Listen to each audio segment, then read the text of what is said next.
Hey guys, welcome back to my channel. I wanted to thank you guys for tuning in and just for the overwhelming response that I got about the video I did 2 weeks ago about why you have to heal as a CEO to be able to really thrive in your business. And this is super important to me, and I wanted to just follow up with that. I feel like I gave a lot of information, but I wanted to just ground you a little bit. Some people have actually implemented new strategies or have done that over the past year, but they're still feeling tired, disconnected, like they're just one step above burnout. And here's the thing, a lot of times it may not even be our systems, it may be our state of mind. Here is something I want you to consider. Strategy without healing will still keep you in survival mode. So, although I am a systems person and I do believe you should have strategies and systems for running your business, if you're doing it from a place that you still haven't done the internal work to get the healing that you need necessary to be a high functioning agent, you're still going to feel stuck. So, in this video, we're going to talk about the internal shifts that you have to make in order to really reset and level set your spirit. Because sometimes it's not your schedule, sometimes it's not your strategy, sometimes it is what's going on internally. So the video I gave you some strategic tips of things that you could do to start to facilitate healing. But here's what we have to understand. You can't systematize your way out of survival mode. You have to change from the inside out. This is why it's so imperative as entrepreneurs that we commit to self mastery, that we commit to personal development.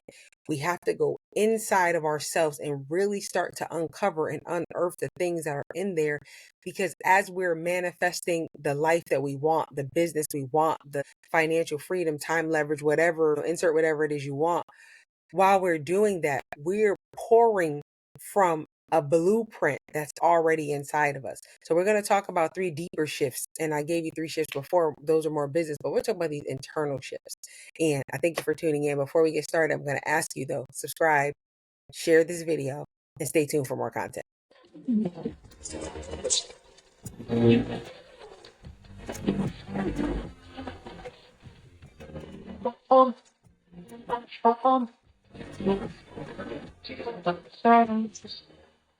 So three deep inner shifts that heal the hustle. And I don't believe these are all the answers. I'm not a therapist. I want to preface by saying that I'm a coach.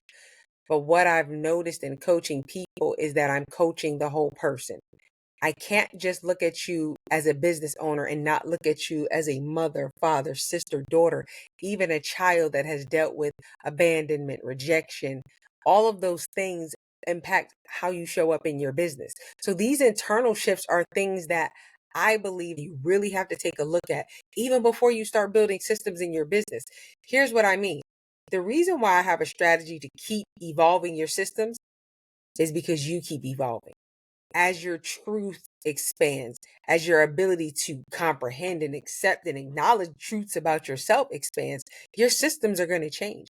I used to have systems where everything came to me because I still felt this sense of wanting to be needed in my business.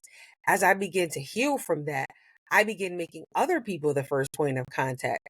And that changed not the system, but the way I implemented the system. So that's just an example that I want to give you. But the first shift, we want to switch from urgency to ownership.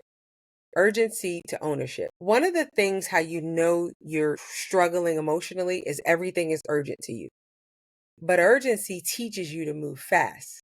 Healing teaches you to move not just slow, but intentionally. And sometimes in order to move intentionally, that requires slowing down. So here's the things that I ask myself. Am I driven or am I chasing safety in my schedule? Here's what I mean. I'm very meticulous about my time. I had to ask myself, am I really that meticulous about my time because I truly want to get things done in the least amount of time? Or is that me wanting to have control over everything? Then I have to balance that out in how I do it.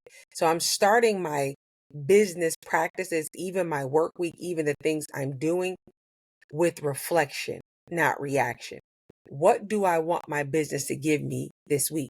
Then I had to remind myself, just because it feels urgent doesn't mean it's important. I tell agents this a lot. Lead generation is important to your business. That is the number one and most fundamental thing that you need to do as a business owner in real estate. However, lead generation is important. Important things don't scream at you. Healing doesn't scream at you. The client needing to see a house, the client needing a pre-approval, all those things scream at you. If we are constantly reacting to the things that scream at us, we're never going to have the mindset, the break, the clarity needed to be intentional. If we're not intentional, we cannot be purposeful and get the results we want. That means we'll just have whatever life is giving to us. I want you to understand what I'm talking about is business. I am teaching you a business principle, but what I'm helping you understand is the way you interpret what's being said, the way you apply what's being said to your business will really be impacted by the lens, the state of mind that you have. Shift number 2, you want to move from proving to building. Here's what I want to ask you with this prompt. When you're in business, ask what would you build or what would you do if you didn't fear being misunderstood. I'm misunderstood by a lot of clients because a lot of clients feel like if they don't hear from me as a realtor every day, then I'm not working. You're not going to hear from me every day. You don't need to hear from me every day. You need to actually allow me to work. But they don't know that because they may be dealing with trauma. And this is why you have to kind of settle things within yourself and settle things with God and understand that regardless of who may not understand what you're building, why or how you're building it, that God will bring the right people into your life, into your business. This is why the basic scripture for everything I do in business is Deuteronomy 8:18, that God gives me the power to get wealth so that he can establish his covenant. It's already his decision to establish the covenant of financial wealth for me as a child of his. I don't have to do certain things in order to appease people because God's promise is true without people. God, who made the promise, will also provide the people that make whatever he promised me a reality in the end. So now my focus is, what am I building? And it's okay to be misunderstood as long as you're building something on the back end that is profitable and that really does help your clients. The last shift we have to make is moving from addiction to achievement to alignment and peace. This is a big one. When we're high performing, we're also a lot of times in high demand, and we get a shot of dopamine from people wanting us, calling us, needing us. But the reality is, you are successful in business when your business doesn't need you at every moment. If everything in your business is predicated on you touching it, you being there, you're going to struggle for growth. But here's the deeper question that I want you to ask yourself. Why does it look like that for you? And a lot of times it's because if you've dealt with abandonment, you never felt needed. So then as a business owner, I feel important. I feel loved when somebody needs me. I don't feel seen when nobody's calling me. Do you understand that there's no amount of somebody needing you that can heal that? You have to do the internal work to understand that you're valued, you're loved, you're needed, regardless of whether somebody calls you, regardless of whether somebody needs you. There are people that actually live their entire life just to be needed. What happens is you end up overextending yourself. Your boundaries suffer, which means internally you're going to experience turmoil, and that translates into your business in a real way. I cannot tell you the number of people that I coach that if nobody is ringing their phone, they don't know what to do with themselves. But that's something that we need to heal from. Ask yourself, what would peace look like in my business? How would I feel if nobody contacted me for a week, but I still made money? That's the real question.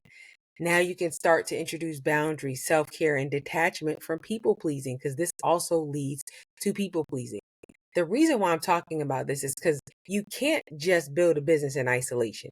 You are the business to some degree. The business is a reflection of you.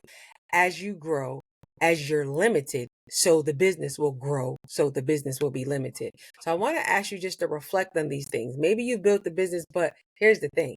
Have you built yourself? Have you healed from your trauma wounds? And even if you haven't, are you working toward that? That's where personal development comes in. So every time I go to a training, and this is why it's dangerous to build a business and not go to trainings, not be a part of a community, not be around people that are able to see into your life, because these are the kind of relationships you want to have.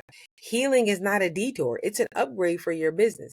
So if you're ready to stop hustling and start healing and build from wholeness past burnout, I want you to really take this video seriously, and then look at the video. I'll actually link it here, but look at that video and see how we started having this conversation. Because with my coaching clients, I understand that in order to get you to even be able to sit down for 30 minutes to track the activities that you're doing in your business so that you can start to have a customized business strategy or SOPs for your business, that requires you to be able to have the ability to just sit down, hear from yourself. This is why we start our week with Bible study. I'm not going into the work week without bringing God into the work week in advance before I start. Why? Because I need him. So all the systems that I teach, they're great, but I want to help you build you in this season. And I say that because that's where God is leading me. I don't know why God has me here in this season of helping entrepreneurs heal these internal things, but I do know that because of that, this is a necessary next step for your next level. And I want you guys to take it seriously. My name is Cheese at Cow, and I'm the CEO of Real Estate, and I appreciate you for tuning in.